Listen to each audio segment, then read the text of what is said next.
যখন ১ম শুরু করেছিলে, তখন মাসে কটা ফোন রিলিজ লঞ্চ করতো? মানে এখন দাঁড়িয়ে মাসে কটা মিনিমাম মানে এভারেজ কটা ফোন লঞ্চ করে, কটা কোম্পানির ফোন?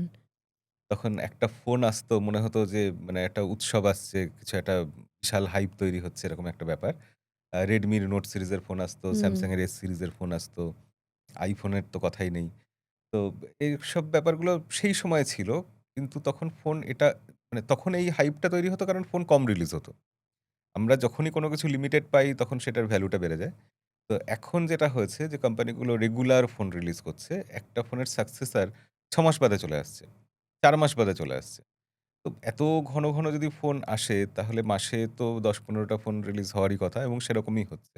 তো ৬ মাস বাদে যখনই একটা নতুন সাকসেসর আসবে, 23 র বদলে 24 আসবে। আরো ৬ মাস বাদে 25 আসবে। তখন আমার 24 টা আমি এভয়েড করে গেলেও 25 এ গিয়ে আমার মনে হবে যে, "আরে 23 কিনেছিলাম, 5 চলে আসলো। এতটা চেঞ্জ হয়ে গেল। আমারও তো এবার তাহলে ফোনটা চেঞ্জ করা উচিত। কারণ আমার ফোনটা নিশ্চয়ই ব্যাকডেটেড হয়ে গেছে।" এই নিশ্চয়ই ব্যাকডেটেড হয়ে গেছে এই সাইকোলজিটা ওই নাম্বার থেকে হচ্ছে। স্পেসিফিকেশনস মিলিয়ে দেখলে দেখব যে খুব কিছু চেঞ্জ হয়নি।